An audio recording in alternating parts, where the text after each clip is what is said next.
Assalamualaikum warahmatullahi wabarakatuh. Saya Khalila Safira Maulana dengan NRP 50172510181. Ini bukti KTM.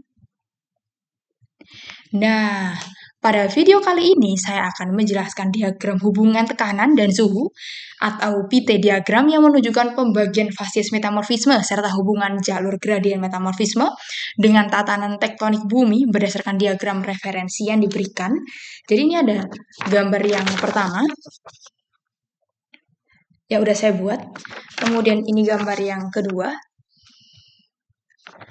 Nah, batuan metamorf merupakan batuan yang mengalami perubahan mineralogi, tekstur, dan struktur akibat perubahan tekanan, temperatur, dan aktivitas fluida tanpa mengalami peleburan total. Perubahan tersebut menyebabkan terbentuknya mineral-mineral baru yang stabil pada kondisi tekanan dan temperatur tertentu. Hubungan antara tekanan dan temperatur selama proses metamorfisme dapat dijelaskan menggunakan PT diagram atau pressure temperature diagram. Diagram ini digunakan untuk menunjukkan kondisi pembentukan berbagai fasies metamorfisme di dalam bumi. Pada diagram tersebut, temperatur berada pada sumbu horizontal dan meningkat dari kiri ke kanan, mulai dari sekitar 0 hingga lebih dari 800 derajat Celcius. Sedangkan tekanan berada pada sumbu vertikal meningkat dari atas ke bawah. Tekanan juga berkaitan dengan kedalaman, sehingga semakin dalam posisi batuan di dalam bumi, maka tekanannya juga semakin besar.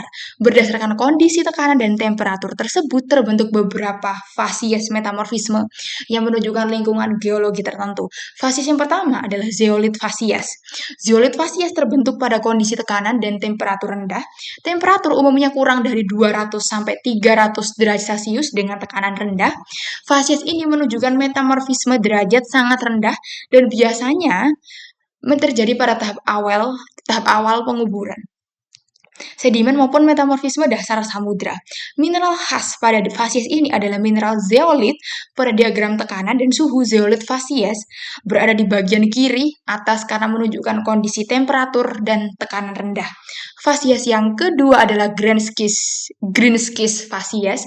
Greenskis fasies terbentuk pada temperatur sekitar 300 hingga 500 derajat Celcius dengan tekanan rendah hingga menengah. Fasies ini menunjukkan metamorfisme regional derajat rendah sampai menengah. Nama Greenskis berasal dari warna kehijauan mineral penyusunnya seperti klorit, epidot, dan aktinolit. Fasies ini banyak terbentuk pada zona pembentukan pegunungan akibat tumbukan lempeng tektonik. Pada diagram tekanan dan suhu, Greenskis fasies berada di bagian tengah karena menunjukkan peningkatan temperatur dan tekanan di bidang zeolit fasies. Fasies yang ketiga adalah amphibolit fasies. Amphibolit fasies terbentuk pada temperatur sekitar 500 hingga 700 derajat Celcius dengan tekanan menengah hingga tinggi. Fasies ini menunjukkan metamorfisme regional derajat menengah hingga tinggi. Mineral khasnya adalah hornblende dan plagioklas. Lingkungan tektonik utama fasies ini adalah zona kolision atau daerah pembentukan pegunungan yang mengalami penguburan dan deformasi kuat. Pada diagram tekanan dan suhu, amphibolit fasies berada lebih ke kanan karena temperaturnya lebih tinggi dibandingkan Greenskis fasies. Fasies yang keempat adalah granulit fasies. Granulit fasies terbentuk pada temperatur sangat tinggi, biasanya lebih dari 700 derajat Celcius. Tekanannya juga cukup tinggi dan mendekati kondisi awal peleburan parsial batuan. Fasies ini menunjukkan metamorfisme derajat tinggi di kerak bawah benua. Mineral khasnya antara lain piroksen dan feldspar. Pada diagram tekanan dan suhu, granulit fasies berada di bagian kanan diagram karena menunjukkan temperatur yang sangat tinggi. Fasies yang kelima adalah blueskis fasies. Blueskis fasies terbentuk pada tekanan tinggi tetapi temperatur relatif rendah. Kondisi ini khas pada zona subduksi ketika lempeng samudra menunjam ke bawah lempeng lain dengan cepat sehingga tekanannya meningkat sebelum temperaturnya naik terlalu tinggi. Mineral khasnya adalah glaukovan yang berwarna biru. Pada diagram tekanan dan suhu, blueskis fasies berada di sisi kiri bawah karena menunjukkan tekanan dan suhu.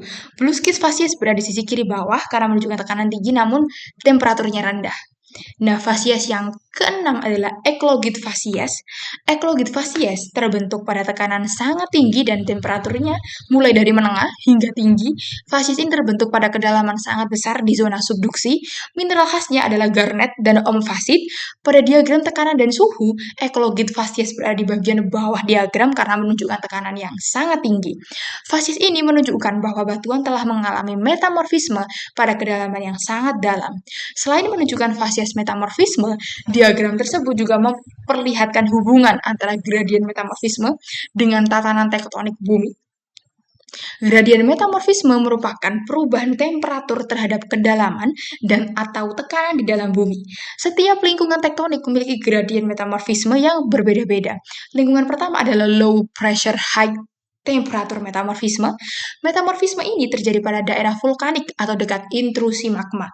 Temperatur sangat tinggi tetapi tekanannya relatif rendah karena batuan dipanaskan langsung oleh magma. Kondisi ini menghasilkan metamorfisme kontak dengan fasies seperti hornfels dan sebagian granulit. Lingkungan tektoniknya berada pada busur vulkanik dan daerah aktivitas magmatik. Lingkungan kedua adalah high pressure, high temperature metamorfisme. Metamorfisme ini terjadi pada zona tumbukan benua atau orogenesa. Batuan mengalami tekanan besar akibat kompresi, tekanan dan temperatur tinggi akibat penguburan dalam fasies yang umum terbentuk adalah amfibolit hingga granulit. Lingkungan tektoniknya berada pada zona pembentukan pegunungan. Lingkungan ketiga adalah high pressure, low temperature metamorfisme. Metamorfisme ini khas pada zona subduksi. Ketika lempeng samudera menunjam ke bawah lempeng lain, tekanannya meningkat sangat cepat sedangkan temperaturnya masih rendah karena lempeng samudera bersifat dingin. Akibatnya terbentuk fasies blueskis dan eklogit. Fasies ini menjadi indikator penting keberadaan zona subduksi purba. Lingkungan yang keempat adalah seafloor metamorfisme atau metamorfisme dasar samudera. Metamorfisme ini terjadi di sekitar mid-ocean ridge atau punggung tengah samudera. Air laut masuk melalui rekahan batuan lalu dipanaskan oleh magma sehingga membentuk sirkulasi hidrotermal.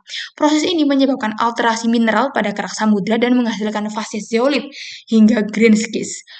Nah, dari penjelasan-penjelasan yang telah saya berikan, hubungan antara fasies metamorfisme dan tatanan tektonik bumi itu sangat erat. Zona subduksi menghasilkan fasies blueskis dan eklogit akibat tekanan tinggi dan temperaturnya rendah. Zona pembentukan pegunungan menghasilkan greenskis hingga granulit akibat tekanan dan temperatur yang tinggi. Daerah vulkanik menghasilkan metamorfisme temperatur tinggi, tekanan rendah seperti hornfels.